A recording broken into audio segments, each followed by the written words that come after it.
Coming up today on Great Day, Connecticut, give your old furniture new life with the help of Ehrlich Decorating and Upholstery. We're going to take you inside the workroom to watch the magic happen as they restore, refinish, and repurpose. Plus, The Bold and the Beautiful is wrapping up Women's History Month with a landmark episode featuring all females. We're chatting with one of the stars from the cast who also wrote and directed this episode. And speaking of amazing women, she holds the record for the most number of summits of Mount Everest by a woman, and she has no plans to stop climbing. We're chatting with the West Hartford woman. Your day is about to get great, starting right now.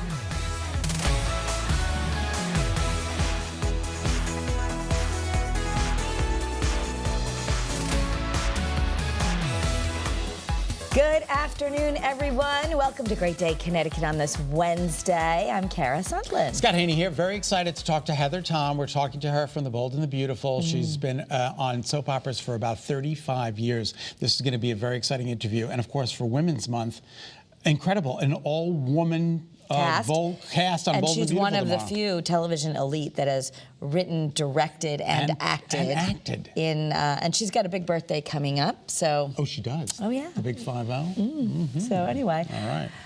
She is woman, hear her roar, and okay? numbers too big to ignore. No one knows too much to go back and pretend. But if you're a Bold and the Beautiful fan, as we are, I'm thinking back of my days when I practiced my soap stare as an extra.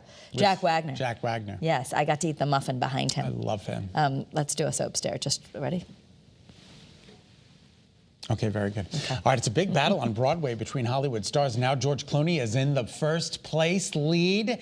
Clooney is starring in the play Good Night and Good Luck, which is based on the movie by the same name that Clooney starred back in 2005. Carol, we have to go see this. I really want to go see this. I think a lot of people do because the tickets are going fast. And it chronicles the life of broadcast journalist Edward R. Murrow. I think he's perfect. His father was an anchor man. So, you know, he's got some... George Clooney's father. Yes, yeah. He's got some news roots, so I think it's going to be really cool. The play grossed $3.3 million last week. It's a Broadway box office record for a non-musical in a single week. And it just eclipsed, of course, Othello, which stars Denzel Washington and Jake Gyllenhaal, which is on right now as well. So they've got two battling shows here with superstars in them. Yeah, they play Othello. They're playing an Othello. But the Ticketmaster prices, I mean, both of these productions can go as high as $1,000. But at last check, some of the reports showed tickets for as little as, not that that's little, but as low as $300, a little bit more normal. I saw a play, it was called Oh Mary. I spent $323 on the ticket. And well, here's the thing. I know you're such a Broadway fan, and I love Broadway. Oh, boy. Instead of Oh Mary. No, it was very irreverent. I'm sure people out there love it. I just thought it was a little irreverent for me. Okay. Yeah. So I love the idea of going to see these shows. I'm just wondering, a Broadway purist, I know you like a lot of Broadway shows, so do I, but how do you think the actors or Broadway feels about these big Hollywood actors coming in and eclipsing? I think that they love the attention that it brings to Broadway. Okay. Because even if you can't get tickets to them, you'll go see something else. So I think the spillover to other Broadway shows is going to be pretty tremendous. Okay. And I think it puts a spotlight on Broadway in general. Yeah. So we'll see what happens. Which we know after the pandemic, they're still trying to recover, so that's all good. Yeah, they're pretty good. They're pretty much back. Okay. All right. All right. Jelly Roll. Yeah, if you love Jelly Roll, your teens do. The country music star has scored a guest role on the CBS series Fire Country. I've never seen this show, but I heard it's very good. I haven't seen it yet either. His character is going to be named Noah, and much like the real Jelly Roll, he has a checkered past with the law. He's hoping to remake his life. Oh. All right, so unlike the singer, though, whose real name is Jason Defford, Noah is a healthcare worker. Okay, and he's going to appear on the show April 11th. You might want to mark that down. It's the second time Jelly Roll has been in a TV series. He was previously in an episode of Tulsa King. But he played himself in that. Yeah. Huh. All right, Miley Cyrus has announced a new album coming out soon, but this isn't your traditional record. After a week of teasing on social media, the Grammy Award-winning singer revealed some details about her 9th album titled Something Beautiful. Kara, I'm not familiar with this. What is it, a visual? Yeah, I was talking about this with our executive producer, Kate. Like, what does that actually mean? Different than a concert? I guess it's going to be a bunch of music videos in a movie form. So you'll be able to see a visual album. Oh, they all tell a story together. Each song is a story. And it will release in theater. So, I mean, you're going to go and just watch a whole bunch of... I think it's cool that we're such a visual society. So now adding, I mean, I do like just listening, but the idea that you could go hear the music, see her perform it, and it's kind of like a mini concert, I guess. Yeah, it's really cool. Yeah.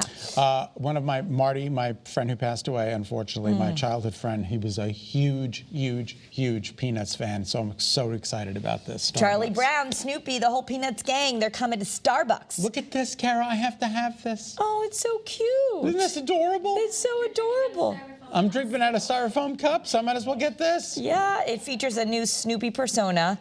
It's Joe Kind Snoopy and celebrates kindness, coffee, and community. Aw, it's some new merch. You get a cold cup, a ceramic cup, a stainless steel tumbler, anywhere from $17.95 to $29.95.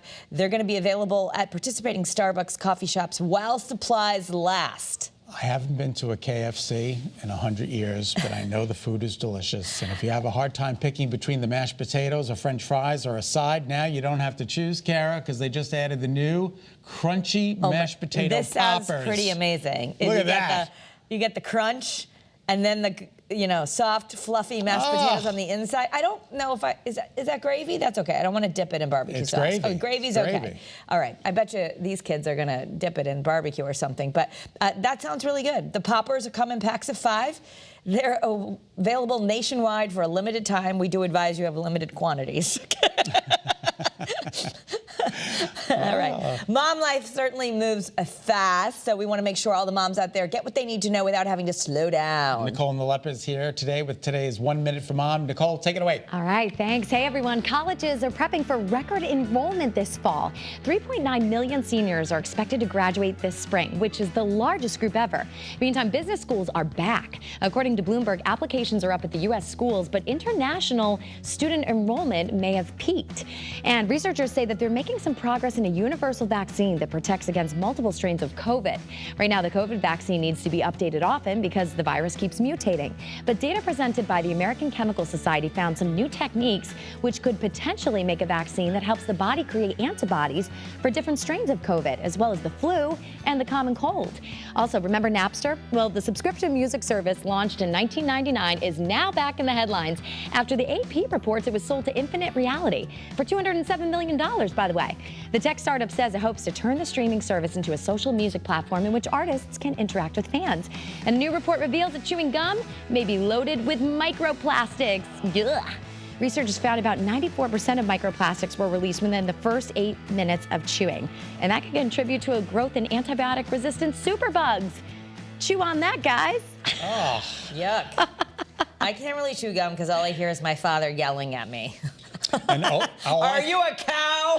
Stop chewing. All I think of is Oprah and how much she hates gum. Me too. I have a gum phobia. Yeah, Nicole does too. I mean, I will chew it to freshen my breath, but I use it more like a mint and then just throw it out because I feel a sense of guilt as I'm chewing. Every chew, I'm like, I feel guilty. Nicole, no gum for you. No, thank you. Okay. Pass. Hard pass. Okay. Thanks, guys. See All right. you soon.